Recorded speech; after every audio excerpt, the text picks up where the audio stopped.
which is two very famous ones, I think, which is the Bud Light situation in the US, where they used I think it's safe to say it was a trans person as a character. You know, it's a beer, it's masculine, it's traditional Budweiser, right?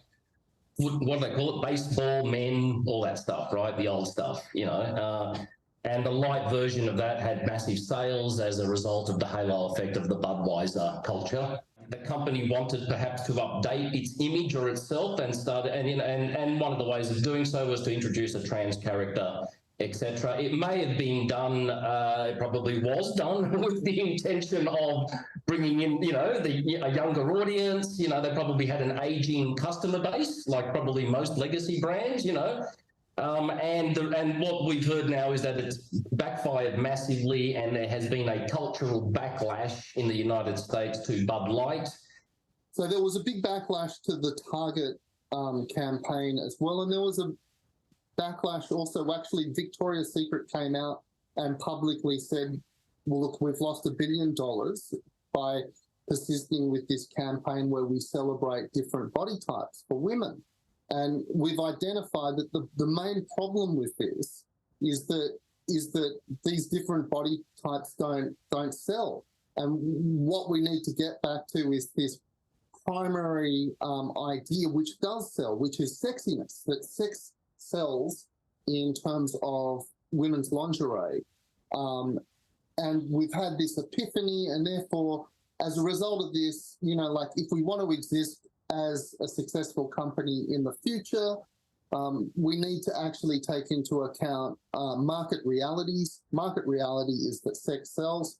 Therefore, we're ditching the woke campaign around celebrating different body types and moving to a sexiness platform again. Look, they're two quite good examples because it brings us back down to the archetypes of masculinity and femininity, because one of the Bud Light situation is about masculinity, and the Victoria's Secret thing is about the definition of, in a sense, femininity in a way, right? So if we break it right down, masculinity versus femininity. But both Bud Light and Victoria's Secret, even before these campaigns, are what we would have referred to in marketing as legacy brands, old brands, traditional brands, brands that play to a particular stereotype at a particular point in time that was still being consumed, because that's what happens, because it becomes a big product and it gets consumed. But we're probably eroding in terms, maybe not in sales so much, although I wouldn't be surprised, but given what's happened to the beer market here as well, but they were eroding in cultural relevance in a couple of ways. That whole kind of,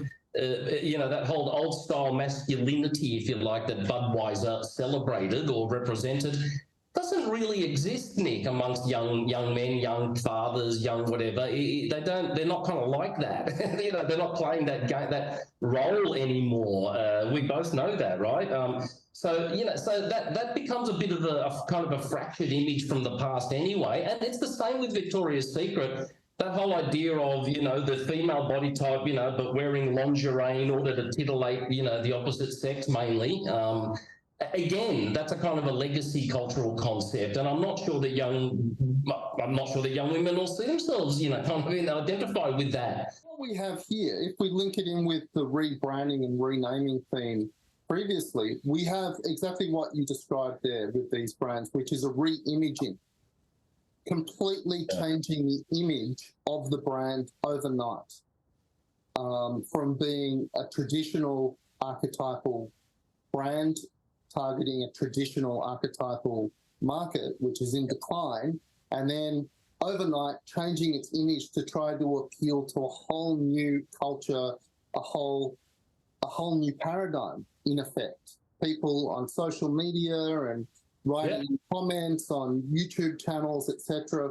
People naturally and organically organized a boycott on the Bud Light brand. They said, we need to organize as a political group of consumers, and people did so, and by agreeing, making a pact or a compact with each other not to consume any Budweiser products. So it actually resulted in, a political countercultural movement amongst consumers. One of the things we always like to say, I guess, with companies and corporations, and this might be a bit controversial, is that you should try not to ever get involved in politics, because anyone because politics is very, very different to the commercial world. In the commercial world, right, Kit Kat has been the number one, or whatever, Cadbury has been the number one chocolate brand for like 40 years. You know what I mean? It's like, there it is, right? It doesn't change. And a few things change around, but it doesn't. Yeah. In the political world, Anthony Albanese is riding high 1 month, and then 8 months later, he's completely down in the doldrums. And it actually, like they say in politics, a weekend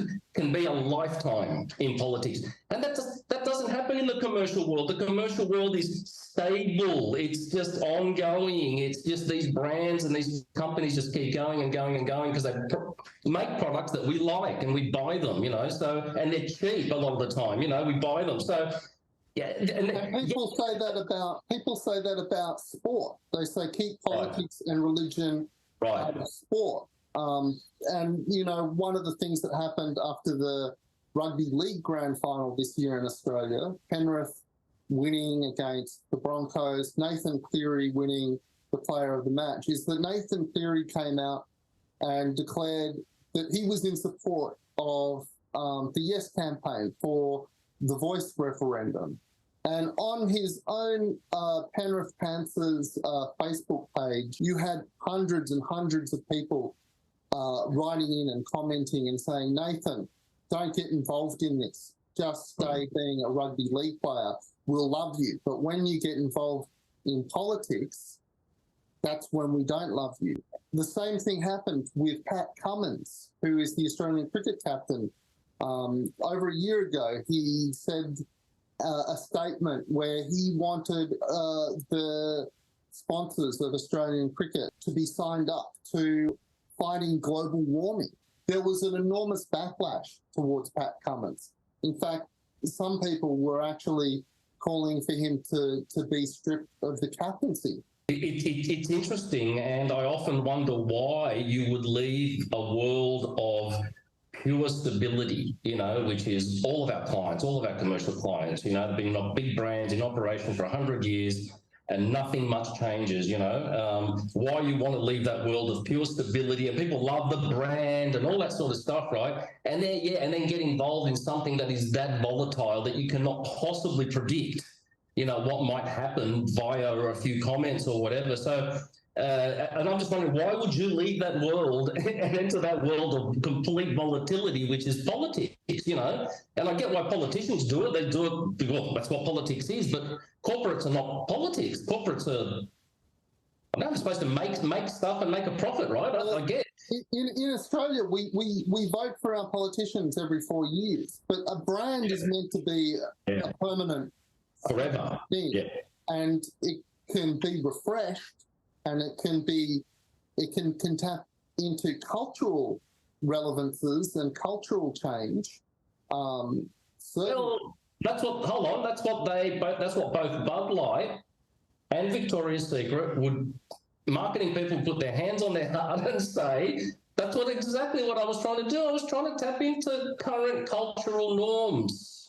So here's the issue, and this is, I think, an important talking point, is it's the perception of whether or not the culture is being tapped into from above or below, whether it's emerging from a grassroots or whether it's coming down from a cultural elite. And I think that what has started to occur here, and we can relate this back to Twitter becoming X and Coke putting zero back into no sugar, and Bud Light trying to put out a traditional ad after its trans influencer sponsorship, and Victoria's Secret celebrating different body types and saying, actually, no, it's sex that sells. What it is an acknowledgement that you can't impose a kind of a moral hierarchy onto audiences, that you need to tap into their culture and their morality from the grassroots, that's a much more effective way to go about it. Underneath all of this, there is what they call a silent, well, it looks like a silent majority if we go by the referendum, which is our next topic,